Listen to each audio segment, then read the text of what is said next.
원래 이제 마감하는 주인데 신정호 4담에 깎였습니다. 지금 뭐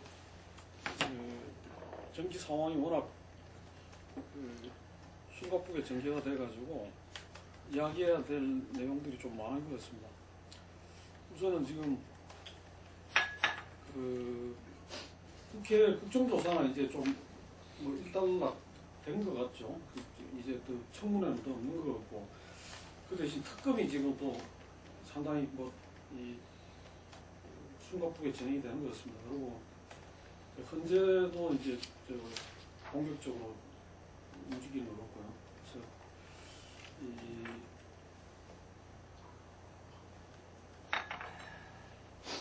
그 부분부터 이야기를 해가지고 좀 이야기를 풀어보죠. 생각을 하고 사실상 대선 국면에 접어들었다. 과거 같으면 한 7월달에 해당된다. 대선이 있나요? 그러면 그쯤 되면 검증이 한참 판을 이렇게 치고 각 당에 이제 뭐 경선이 들어가려고 하는 그때쯤이다. 그래서 지금 어제 반기문 관련해서 그런 어떤 공로도 나오고 하지 않았겠습니까? 그래서 그런 어떤 측면에서 보면 결국은 이제 머지않아서 제가 볼 때는 뭐 한 달 이내에 거의 모든 당이 대선 체제로 들어갈 거다. 야권에서는 이미 뭐 후보 내부들끼리 견제도 시작이 됐고, 또 힘이 달리는 후보들은 정계 개편 개헌 이야기도 하는 쪽으로 또 입장이 정리되어 가고 있지 않습니까? 이제 중요한 거는 여권의 변수인데, 내일 새누리당 의원들이 몇 명 탈당해서 신당을 만들어서 그 신당이 어느 분주까지 가는가, 야권의 일각까지 같이 합쳐서 개헌 세력을 엮을 수 있냐, 안 그러면 그야말로 개혁 보수 신당이 하고 새누리당하고만 이렇게 차별화하는 그런 정당으로 갈 거냐, 그리고 또 그 여권 전체의 대선 후보들은 어떻게 정리되어 갈 거냐, 이런 변수들이 정리가 안 되고 있으니까 불안 요인으로 남아 있을 뿐이다. 뭐 국정조사는 사실상 끝났고 거기서 별 생각은 없고, 특검이 지금 박 대통령 영입죄와 또 최순실 일가의 횡령한 돈에 대한 뿌리를 어느 정도 캐느냐, 그리고 김기춘, 우병우 부분을 어디까지 정리를 하겠느냐, 이 부분만 남아있는 정도다 이렇게 보는데, 또 한간에는 한국 최고의 재벌 삼성에 대해서 과연 특검이 정부 있는 대로 밝혀서 재벌 제대로 할 수 있겠느냐, 이런 대의를 가지는 시각도 만만치 않다 이렇게 봅니다. 그러면 이제 촛불 집회라는 것이 결국 남긴 것은 뭐냐? 이것이 궁극적으로 우리 사회의 이렇든 전체적인 제도적 개선이나 개혁과 변화를 갖고는 요소가 되는 것이냐? 안 그러면 박근혜의 그냥 일탈에 대한 일종의 국민적 견제로 일회성으로 끝나는 거냐? 이 부분에 대한 것은 좀 지켜볼 필요는 있는데요. 요즘 이제 촛불 시위를 저는 이렇게 생각합니다. 멈출 때 좀 멈춰야 된다. 좀 지켜봐야 되는데, 촛불 시위를 지속해 가고 있는 것이 바람직한 것인가 하는 생각은 좀 따로 또 듭니다. 이게 촛불이 나왔으니까 지금 9차 집회까지 900여 명, 900만 정도가 그걸 했는데, 그래서 이번 주 토요일에 1000만을 돌파할 것이냐, 정말 사상 유례가 없는 어떤 광장, 어떤 시민들의 어떤 혁명이다. 근데 본래 의미의 혁명으로 본다면은, 이렇게 좀 잣대로 본다면은 여러 가지 부분에서 좀 안 받는 부분들이 많을 수도 있지만, 어쨌든 간에 혁명적 변화를 갖다가 끊임없이 요구하고 있다. 그리고 그 부분들이 정말 지금까지의 어떤 이 혁명 이론과는 좀 정말 다르게 굉장히 중요한 한 포인트가 자발성, 자주성의 측면이다. 뭐 이렇게 보여집니다. 그렇기 때문에 이거는 뭐 어떤 면에서는 고민하던, 탄핵가지고 고민하던 정치권을 정리를 시켜주고, 예를 들면은, 그리고 전체, 나라 전체가 정말 이 우울증에 빠질 수 있는 그런 데 국민들한테 어떤 새로운 어떤 희망과 용기를 또 부여해주고, 저는 이 촛불이 이 현재의 어떤 이 탄핵 인용에도 영향을 미칠 뿐더러 대선에도 영향을 미쳐서 내년 대선은 바로 촛불 대선이 될 거다, 이렇게 확신합니다.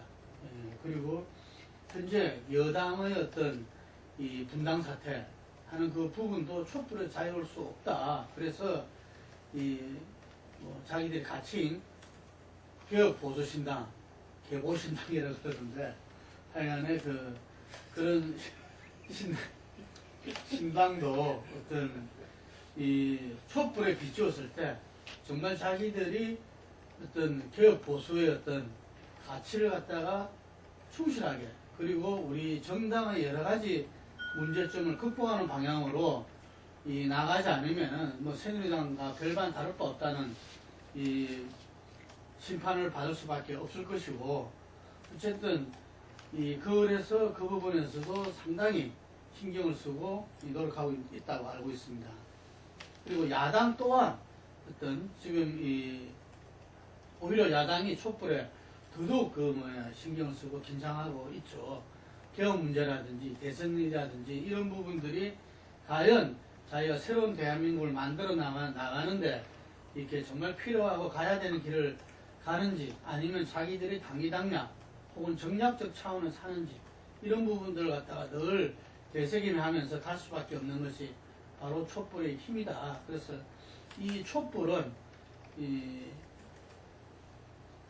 우리가 어느 정도, 그리고 일제와 군부 독재 시절의 적폐를 청산하지 못한 우리의 역사를 갖다가 기본적으로 이번에는 새롭게 하는 그런 때까지 이번 촛불은 타오를 것이다, 이라고 봅니다.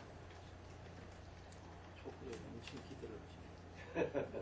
현재대로 뭐 관세가 지금 분위기로 진행된다면 일단 이제 3월 중순, 그러니까 이정미 재판관 임기 만료 이전에는 좀 결론을 내려고 뭐 그럴 가능성은 좀 일단 커 보입니다. 박 대통령 측에서 최대한 이제 지원 전술을 쓰기는 쓸 텐데, 지금 현재 분위기, 현재까지 나타난 거 봐서는 뭐 거기에 특별히 뭐 말려들지 않고 뭐 적극적으로 좀 이제 개입을 해가지고 최대한 신속하게 좀 결정을 내리려는 분위기 아닌가, 그렇게 이제 판단이 되고요. 그래서 뭐 특별한 변수가 없다면은 3월 중순 이전에 결정이 내려질 가능성이 좀 비교적 큰 거 아닌가 판단이 되고, 그럴 경우에는 아마 뭐 탄핵이 이제 인용이 되는 그 가능성이 좀 압도적으로 높은 거로 그렇게 판단이 됩니다. 지금 뭐 특검 수사 뭐 이제 본격적인 궤도에 오르고 있습니다만은, 단지 뭐 검찰 수사 확인하려면은 뭐하러 이제 특검했냐 뭐 이런 얘기를 특검팀에서 이제 하는 게 결국 이제 원점에서부터 새롭게 이제 파헤치겠다. 특히 아마 박 대통령의 이 뭐 뇌물죄 관련 부분, 이런 부분들이 이제 뭐 정조준 될 거로 예상이 되기 때문에 아마 그런 상황을 앞으로 전개될 특검의 수사 상황까지 감안했을 때 대략 3월 중순 이전에는 탄핵 결정이 내려지고, 그렇게 보면 5월 중에 대선이 치러질 가능성이 높은 거 아닌가, 일단 이제 그렇게 예상이 됩니다. 그렇게 보면은 이제 2017년 들어서자마자 이제 대선 전국이 이제 본격적으로 뭐 불이 붙는다 봐야 될 것 같고요.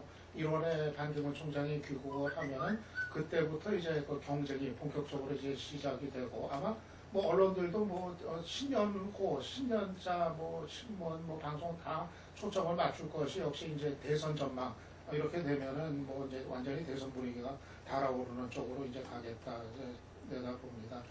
다만 이제 대선까지 가는 그 사이에 뭐 중요한 이제 현안들이, 국회에서는 개혁 입법이 이제 어느 정도 처리될 건가, 이게 이제 중요한 부분이 있을 것 같고, 또 하나는 이제 그 개헌 이제 추진의 움직임, 그게 이제 정국의 한 축을 차지를 할 텐데, 이게 이제 어떻게 결말이 내려질지가 유동적인데, 제가 보거든 현실적으로 이 5월 이 대선을 예상을 한다고 했을 때 그 이전에 개헌을 뭐 합의를 도출하는 게 현실적으로 무리가 이제 아니겠는가. 그래서 개헌을 뭐 논의는 하되 결국 대선 전 개헌이 완료되는 것은 좀 이제 불가능한 상태 아닌가, 그렇게 좀 예상을 해봅니다. 그래서 결국 대선 전에 뭐 내각제라든가 이원직 정부제로의 개헌이 성사가 되지 않는다면은 결국은 지금 예정대로 이제 대통령 선거를 치르게 되는 그런 수순을 좀 예상을 해봅니다.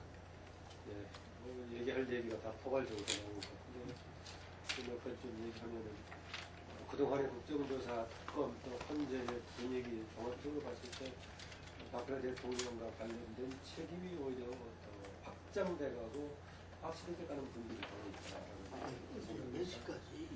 국정조사에 대해서는 심지어는 아주 비판적으로 지적하는 쪽은 맹탕이었다는 지적까지 하고 있지만은 좀 저는 그렇게는 보지 않습니다.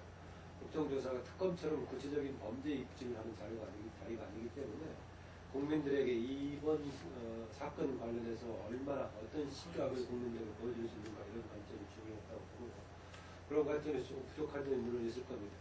그런데 반대로 오히려 증인으로 채택돼서 여러 가지 범죄하고 연루 가능성 있는 사람들의 항변도 전혀 설득력이 없었다라는 거죠. 그 과정에서 보자면 가끔 언론을 통해서 의혹 수준으로 보도가 되는 것들이 실제 확인해 보니까 사실이 아닐 가능성이 크다라고 나왔던 모르겠지만은 역시 의혹으로 나왔던 의혹으로 남아있거나 정말 사실일 가능성이 크다라고 보여지는 쪽이 있어 보자면 저는 국정조사도 오히려 집에 진행되는 상황을 농단했던 주 당사자들의 입장에서는 반대 분위기를 만들지 못했다.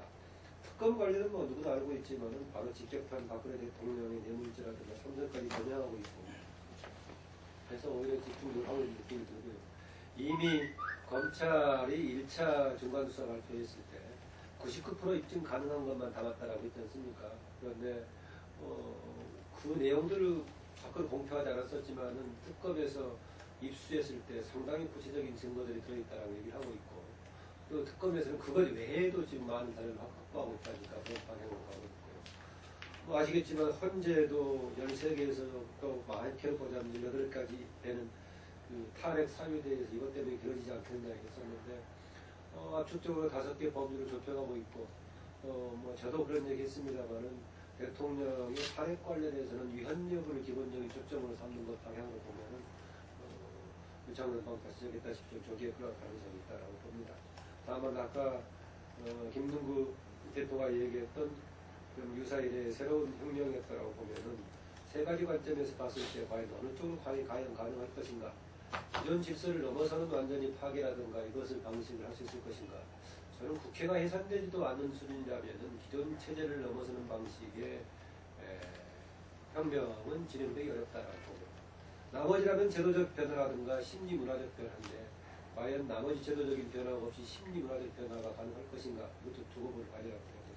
그 점에서 보자면은 나머지 과제는 역시 셋 중에서 가장 범주가 약할지 모르겠습니다만은 제도적 변화가 얼마나 이어질 것인가 저는 이게 지금 촛불 민심을 혁명으로 연결시킨다면 그렇고 그게 과연 대선에 판가름돼 된다면은 어떤 방식의 어떤 공약, 어떤 인물을 담는 사람이 과연 촛불 민심을 담을 것인가 이것 좀 따져본다면 거꾸로 촛불 민심이 담는 혁명적인 계획이라든가 내용들이 어떤 것인가 거꾸로 볼 수 있을 것이다 그랬습니다. 예. 이야기가 너무 포괄적으로 나왔는데 지금 특검은 이 삼성하고 대통령 관계, 그 다음에 오늘 이제 김기춘 어제인가요? 압수수색하고 오늘 또 조윤선 문체부 장관 압수수색하면서 이 김기춘의 어떤 그런 이 직권남용 이 부분 그런 쪽으로 초점을 맞춘 것 같아요.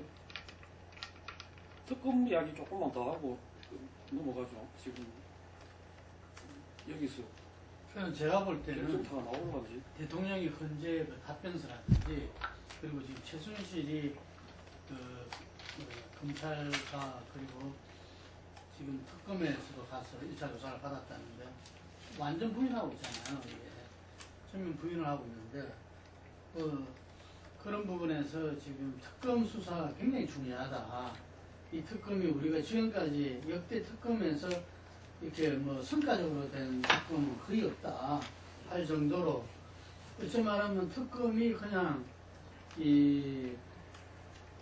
한번 치렀다 국민들이 카타르시스를 했다 이런 정도로 넘어가는 그런 기능이다 라는 말이 나올 정도로 특검이 별 의미가 없었는데 이번 특검은 저는 다를 것이다 이렇게 봅니다. 이 박영수 특검뿐만 아니라 그 특검팀 자체도 상당히 이 역사 앞에서는 어떤 이 굉장히 이렇게 진지하고 자기들이 어쩌 말하면 좀 이렇게 자기 모든 것을 거는 올인하는 이런 모습 속에서 이루어지리라 보고 그리고 그 성적 없이 이런 수사가 이루어지리라 이렇게 생각을 하고 있어요. 그래서 이 정호성 전 비서관이라든지 안종범 전 수석이라든지 뭐 이런 부분 속에서 또 금방 하신 이 문화의 블랙리스트 이런 부분들을 어쨌든 간에 좀 이렇게 구체화시키는 가운데서 최순실과 대통령에 대한 어떤 이 연관고리들이 아마 대지고 특검의 가장 저는 승부수는 바로 이 삼성과의 어떤 뇌물죄 제3자 뇌물수수 입증이다 이렇게 봅니다. 그래서 이번 특검이 과연 이 최순실과 이 국정농단을 넘어서서 이렇게 삼성공화국을 갖다가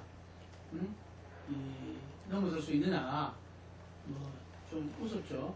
삼성공화국, 검찰공화국, 공화국이라 이름 짓는 어쨌든 두 우리나라의 이렇게 그 세력 축이 이게 권력의 축이 맞붙는 거다. 뭐 이렇게까지도 보여집니다. 그런데 다들 그 부분에 대해서는 뭐 어렵지 않겠나 이런 이야기들 이렇게 많이 하는데 어쨌든 특검의 어떤 이 최대의 성과 또 당면한 과제는 바로 이 뇌물죄에 대한 입증 그리고 그것은 삼성을 넘어서지 않으면 안 된다 하는 부분이라고 봅니다. 근데 뭐 박근혜 정부의 적폐청산 얘기들을 뭐 이제 많이 합리있다마는 결국은 이제 두 가지일 것 같아요. 하나는 이제 제도를 통한 청산의 길이 있겠고 또 하나는 이제 인적인 청산 이 두 가지 과제 아닌가 생각이 드는데 뭐 제도적인 청산은 앞으로 이제 국회에서 뭐 개헌기법이라든가 여러 가지 그 제도 개혁을 통해서 계속 이제 진행을 해야 될 부분이 될 텐데 남는 문제는 이제 인적 청산은 결국은 이 특검 수사를 통한 사법 처리 사실 이게 가장 현실적이고 이제 사실상 이제 유일한 길 아닌가 그렇게 이제 생각이 이제 됩니다.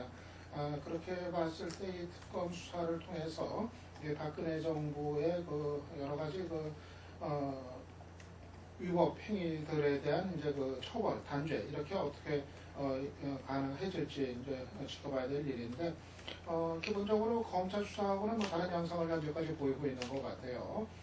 검찰에서 이제 손을 못 댔던 부분, 박 대통령 관련해서는 이 뇌물죄 부분 이거를 뭐 정조준하고 있는 그런 이제 특검의 모습이고 그리고 검찰에서 그냥 넘겨버렸었던 어떻게 더 이상 진도를 나가지 못했던 김대춘 전 실장이라든가 우병우 전 수석에 대해서도 역시 정조준하는 그런 모습을 보이고 있어서 글쎄 뭐 이제 결과를 봐야 알겠습니다만 일단은 특검이 그 박근혜 정부의 그 핵심 실세들 이들에 대한 그 법적인 책임을 묻는 그런 거를 좀 본격화하고 있다. 그리고 지금 특검이 팀에서 얘기하는 뭐 특검을 뭐 검찰 수사를 확인하려고 하는 거면은 뭐하러 특검이 필요하겠느냐 원점부터 파헤치겠다는 이런 이제 메시지가 아마 그 일정한 성과로 이렇게 이제 나올 거를 좀 기대를 하게 만드는 그런 이제 상황으로 보입니다.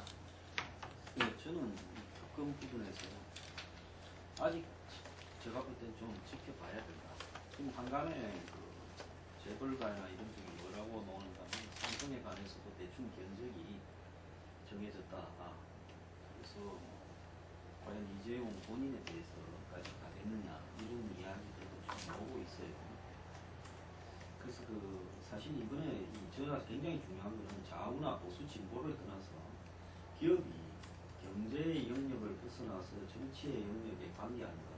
이번 최순실 박근혜 사태의 본질이 과연 이 정권에만 있었을까요? 야권이 집권할 돈이 없었을까요? 노무현 때 삼성하고의 관계 부분에서 우리가 자유롭게 이야기를 할 수 있나요? 이미 대기업이 대선이나 정권을 창출했는데 기여를 하면 얼마나 큰 이득을 본다는 부분에 대해서 섭득한 지식이 있기 때문에 계속 반복적으로 이렇게 하고 있다고 봅니다. 양쪽에 다 태우되 될 만한 쪽에 마지막에 기울여주고요. 이런 부분을 통해서 결국은 이 최순실 사태라는 부분이 정권 초부터 예정되어 있었다. 왜냐하면 일부 권력 비선이나 실세가 안 가더라도 찾아가지고 작업을 할 거니까요. 그렇다면 이번에 이 벌어진 일은 이 정권에만 국한되는 일이 아니라 슈퍼 자본주의라고 부르는 자본이 정치 권력의 머리 위에 올라선 일이 한국 사회에서 좀 완성이 되어 가고 있다. 그렇다면 이번 일의 해결 방법은 본질적으로 진짜 따끔하게 되어서 이렇게 찾아지면서 두 번 다시 그렇게 못하도록 경종을 울리는 건데 그것까지 가능하냐? 저는 못 갈 거라고 보고 있습니다. 다만 범죄 사실에 대해서 뇌물죄 입증 정도로 하고 삼성의 뭐 최지성이나 장충기 정도 가면서 끝나지 않겠느냐. 사실 오너가 처벌을 받아야 이렇게 안 하지요. 근데 그렇게 되기 어려울 거다라고 보기 때문에 그것 또한 특검에 대한 한계가 아닌가 이렇게 보고 있습니다. 이번에 특검에 대해서 기대할 수 있다는 김동률 대표 말에 공감할 대부분 사람들이 공감할 겁니다.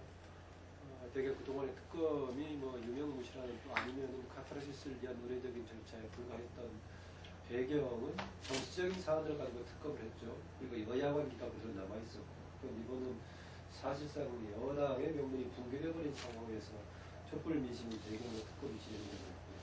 또 하나 대통령은 이미 압도적인 찬성과 탄핵이 가결돼서 현재 넘어가 있는 상황이기 때문에 예전하고는 다른 환경 속에서 진행이 되고 있다. 물론 특검의 당사자들도 이제 의지를 가지고 있고 진행하겠고 그런 구조적인 변수가 있어서 성과는 있을 거다라고 보는데요. 대신 두 가지 이제 그동안의 한계를 넘어서려면 권력의 핵심에서 작용했던 것을 과연 얼마나 파헤칠 것인가라는 문제가 있고 또 지금 얘기가 나왔던 또 하나 우리나라의 최고의 권력인 삼성의 핵심 문제를 과연 건드릴 수 있을까라는 건데 권력의 핵심 부분 건드리는 문제는 되려 근접할 수 있을 것 같아요. 왜냐하면 최고의 권력 박근혜 대통령은 탄핵 정도만 일단 끝난다고 하더라도 상당 부분은 그래도 해결했다라고 볼 수 있을 거고 나머지 구체적인 실무 작업을 책임졌던 김기춘 무병 등을 향해서 검찰이 이제 계속 좀 겨루고 있다는 점을 보면은 그 부분은 어느 정도 될 것 같기도 한데 나머지 삼성 관련 문제죠. 저는 그 부분에 있어서는 황 소장 지적했다시피 일정하게 뭔가 처리는 하겠지만은 삼성 그룹 자체를 흔들리게 만드는 정도까지 과연 갈 수 있을까? 그 점은 국가적인 차원에서 아마 특검 스스로 들어가지 고민하는 가운데 저 중수준에서 결론 내리지 않을까 그런 되게 뭐 개인적인 예상입니다. 예, 지금 뭐 특검 그다음에 현재 판결 이런 부분들은 이 정도로 이야기를 하겠습니다. 근데 현재 판결이 이제 보통 아까 말씀대로 한 3월 정도로 예상을 한다면 아마 정치권은 1월달 넘어가면 바로 이제 그 대선 준비 또 경선 룰 이런 문제들로 들어가면서 후보 경쟁이 좀 가시화되고 본격화되지 않겠느냐. 그 중에 지금 또 이 새누리당 분당 그다음에 이 여권의 그 지금 뭐 거의 지금 이 조사상으로 제일 그래도 유력하게 나오는 게 반기문 총장인데 반 총장 행보나 어떤 그런 선택 이런 부분들이 지금 이제 1월 중으로 가시화될 것 같습니다. 우선 이제 내일이죠. 내일 새누리당 분당이 공식화되고 가시화되는 그런 시점인데 아까 말씀하셨던 개혁 보수신당의 어떤 그런 앞날이 어떻게 될지 또 새누리당하고 양당 간에 새누리당은 이제 비상대 체계 체제로 가서 임명진 목사를 비대위원장으로 했는데 이게 과연 국민들한테 얼마나 먹힐지 또 그 속에서 새누리당이 과연 대선 후보를 낸다고 하면 어떤 사람을 가시화할 수 있을지 이런 부분들이 그런데 새누리당 이야기부터 먼저 좀 해보시죠.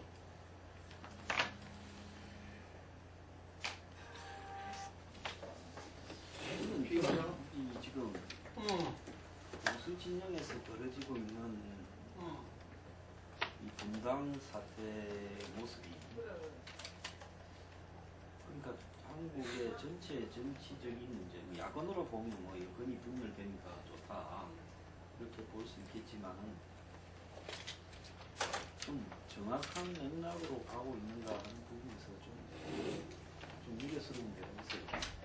개혁보수 신당이라고 하는 것을 유승민이 다 만든 거.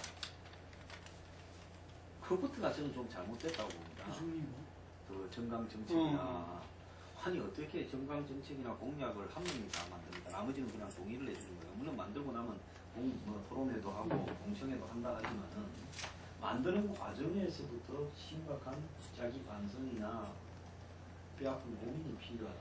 오늘날 보수는 과연 어떻게 가야 되는 것인가?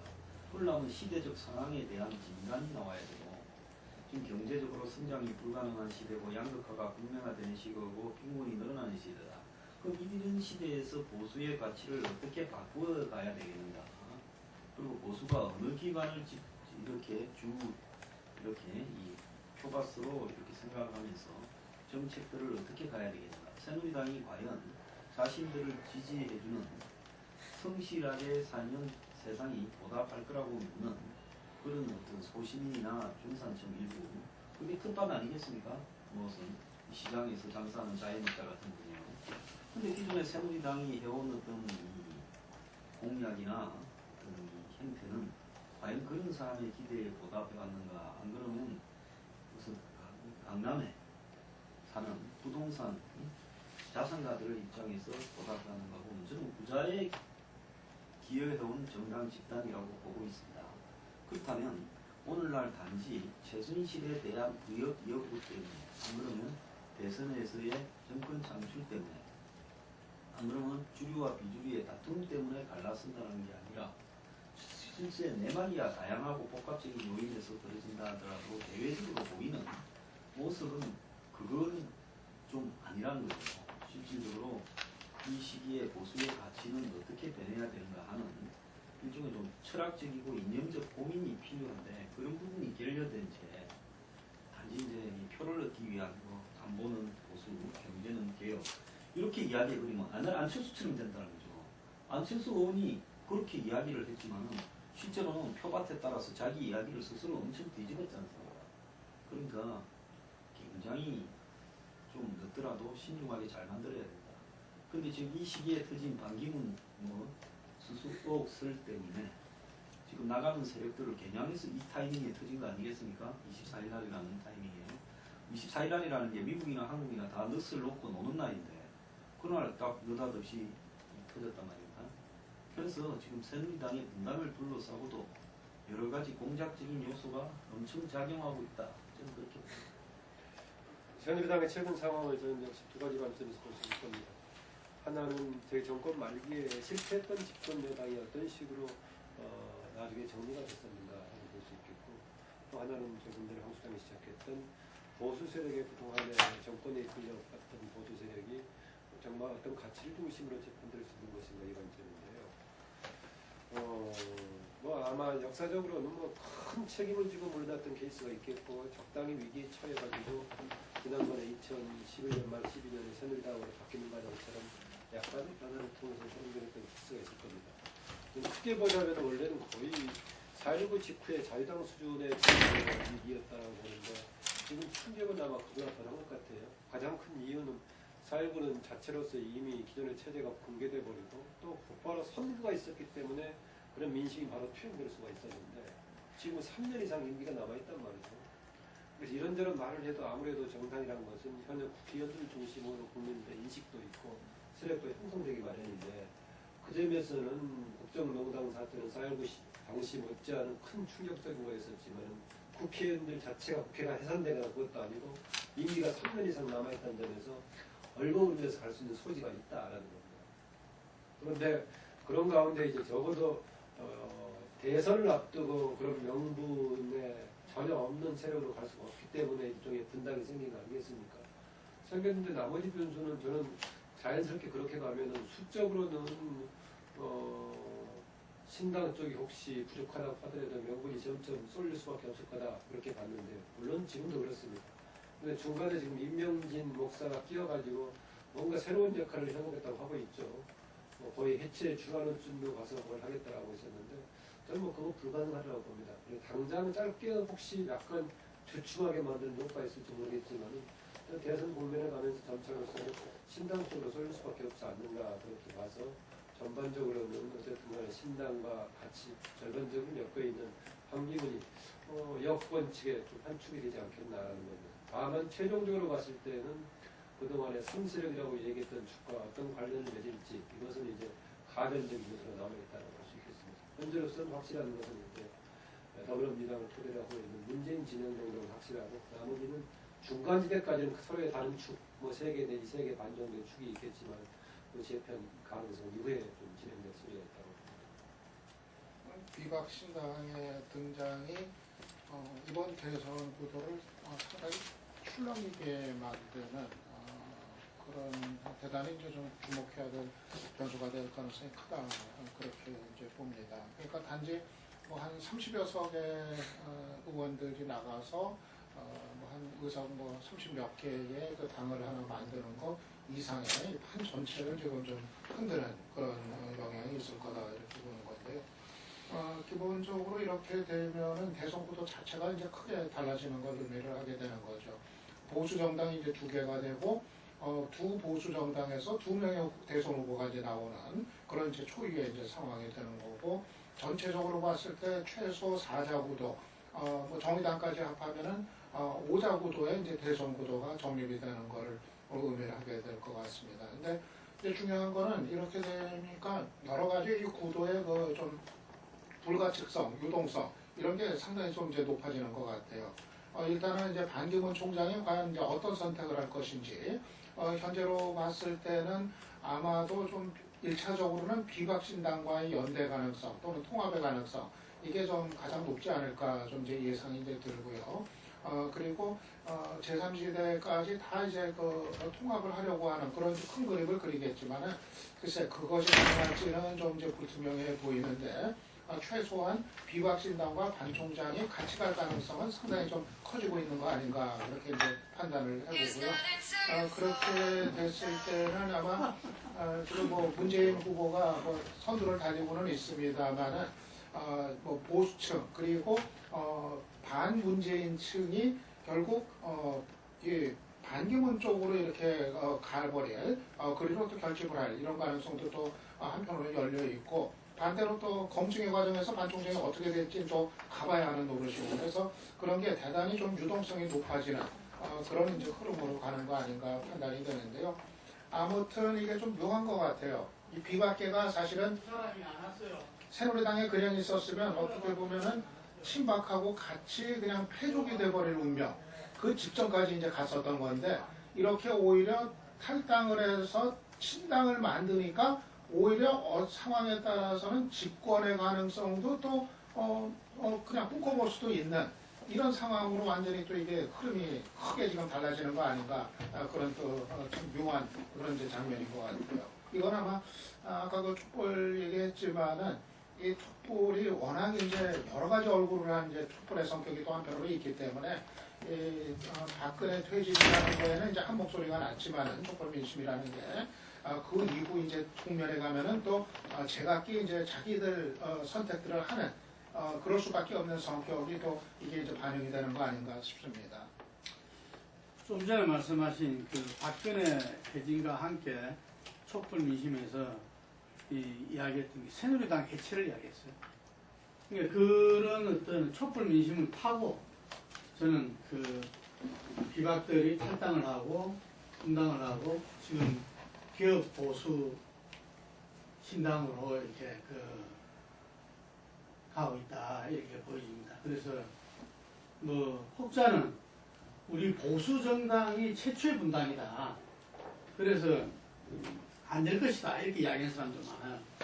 왜냐하면 여당 보수 정치인들이 이렇게 들판에서 자기들이 이 지낸 적이 없기 때문에 다 웰빙 온실 속에서 있다 보니까 그거는 힘들 거다 뭐 이런 이야기 예측을 했는데, 아주 단순하게 보면은 그 시대의 흐름을 거스리는 정치인과 정치 세력은 그건 자멸할 수밖에 없는 거거든요. 그걸 누구보다도 잘 아는 사람들이기 때문에 저는 당연히 탈당해서 분당 정도 이상으로 갈 것이라고 봤고, 결국 촛불 민심에 그 사람들이 이 국회에서 탄핵소추안이 아주 압도적으로 이렇게 찬성으로 되는데 기여했고 그런 거 아니겠습니까? 그런데 이 금방 이야기한 대로 이 새로운 어떤 이 탈당 분당한 사람들도 이 박근혜 최순실 게이트에서 자유롭지 못하다.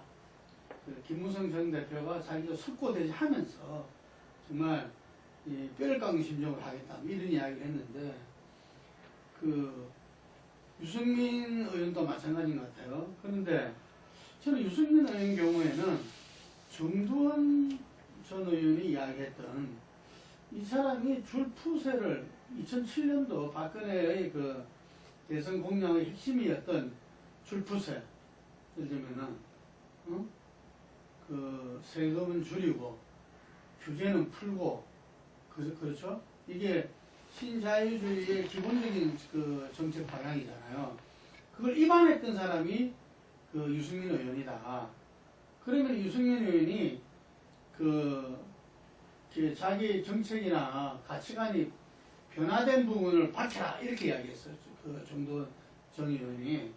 그래서 그런 부분들은 우리 이 앞으로 이 신당이 정말 이 보수 세력의 어떤 중심으로서 새롭게 나가는 데 굉장히 중요하리라 봐요. 그런 부분들은 아무 일이 없었다는 듯이 가거를 하는 것들은 상당히 그 위험한 거다. 언제 또 어떻게 그 튈지 모르는 거니까. 그래서 그런 부분들이 있어가지고 거기 있는 사람들도 전부 다 자기 고백들을 해야 될 것 같아요. 이게 자기는 어떤 부분에서 이 문제였고 뭐 다들 모른다고 하지만 김무성 전 대표가 다 모를 수가 없다. 아는 정도가 좀 다르겠지만 어쨌든 그런 부분들에 의해서 가지고 새누리당 집권 여당이 어쨌든 이 박근혜 최순실 게이트의 공범이다 라는 부분을 본인들이 그 인정한다면은 이 신당이 앞으로 이 대선이 아니라 정말 보수 세력의 어떤 새로운 정당으로 나가는 것부터 시작해야 된다. 그런데 이게 내년 1월 중순으로 그 예측되는 반기문 사무총장의 그 귀국 이후에 이게 또 어디랑 짝짓기 되느냐, 선택이 어디에 되느냐에 따라서 운명이 달라진다 이러니까 그게 너무 이렇게 연연한 식으로 보이면 또 큰 어떤 이 질타를 그 받지 않겠는가. 그래서 정병국 이 현재 그 신당 준비위원장 같은 경우는 이 자기들은 이제 대선 주자의 결합은 어떤 자연스러운 그 과정에서 벌어지는 거고 어쨌든 간에 이 개혁 보수 세력이 어떻게 새롭게 정당을 구축하고 운영하느냐 이게 일단 초점을 두겠다는데 상당히 지켜볼 일이다. 만만치는 않을 것이다. 이렇게 그 보여지고 이것은 이 새누리당을 포함해서 보수 세력 전체가 정말 한골탈퇴할 수 있느냐 상당히 그것도 쉽지 않은 길이다 이라고 봅니다. 그 보수 정당에 대해서 엄격한 기준을 당연히 뭐 적용하는 것도 필요하겠지만 또 정당 간의 경쟁, 후보 간의 경쟁은 상대적인 것이기 때문에 그 상대는 그러면 더 완벽한가라고 보면 마찬가지 상황이 생겨서 변수는 있다고 보는데요. 대신 그 개혁 보수 신당을 표방했던 세력, 특히 두 중심의 움직임에 관해서는 여러 가지가 저는 삐걱거리고 있는 모습 같습니다.